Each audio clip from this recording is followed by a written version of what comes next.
one of the biggest stars music producer Clive Davis ever signed was Whitney Houston. We continue our conversation with the day he first saw her perform. I knew immediately. I was seeing her at a club called Sweetwater's. Her mother was the star of the show. She was a background singer doing 2 songs in the middle of her mother's act. And she stepped to the microphone, her choice of material, and she sang 2 songs. One was Home from the Broadway show The Wiz, and the other was The Greatest Love of All, a song I had commissioned for the life of Muhammad Ali. I had the original record with George Benson. This is 1983, and you still remember this specifically? Absolutely. I mean, of course you do. It's a lifetime memory. And what did you think?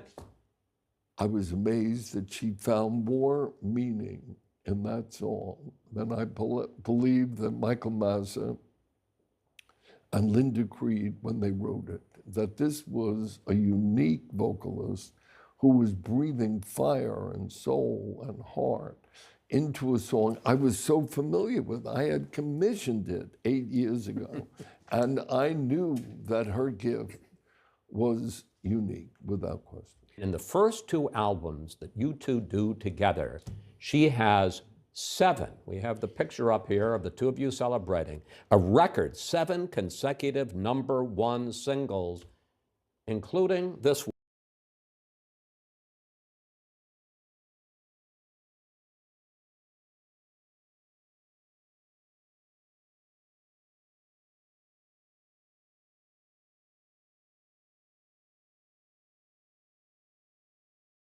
I heard a story about that song, that when you first heard the arrangement, it was kind of light, and you said, I got to put more pop in it. I got to put more bass in it. Why? Let me translate what you just said. Okay. I heard, because you understand it better than I do. I heard a demo from the writers. The writers come to me, and they play a demo of a song. And the demo singer could have been Olivia Newton-John. And that if you took it literally, you would never think that that is a song that Whitney Houston should record.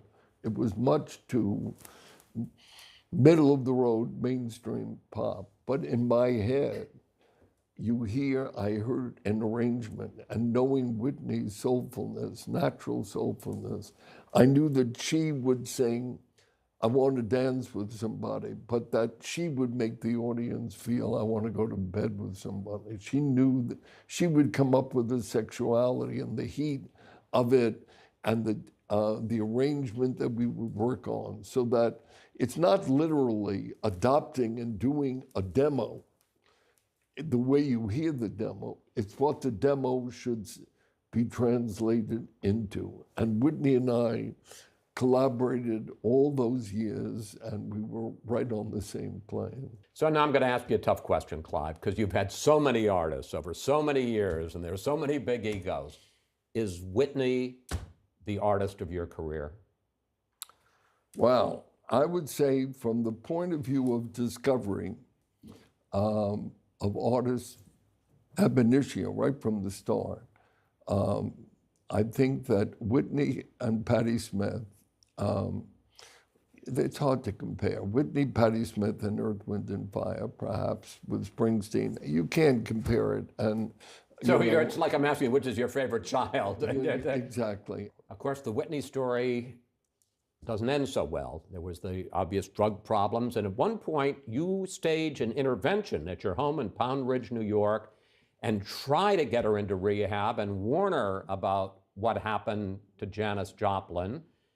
And then in 2012, on the day of your famous Grammy Eve, the big party you throw the night before the Grammys, you find out that she has died of an overdose. How devastating, given, you said we were like this, how devastating that you couldn't save her?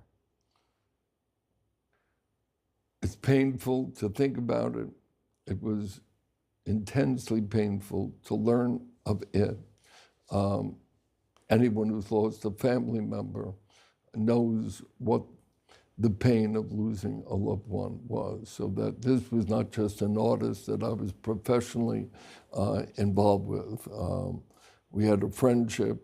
I knew that she was flirting with disaster, not being able to eventually cure herself of her drug problem. She valiantly tried. She went to rehab. We thought that she had beaten it, so it was intensely painful. At age 90, you are the chief creative officer of Sony Music Entertainment. How involved are you still in finding artists and material? And this is the one question I'm going to ask you that you're going to get mad at me. When are you going to retire?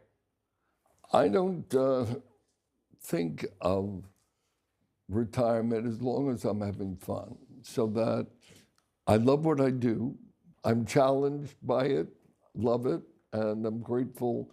My parents died, my mother from high blood pressure, my father from high blood pressure.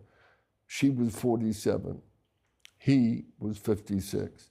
I take a pill every morning that deals with that issue, so that I'm grateful that I still have the energy and the passion, and as long as I can do it, I'll do it. It must be interesting as a songwriter, to have other people, do your songs or come up with another interpretation. What is that like?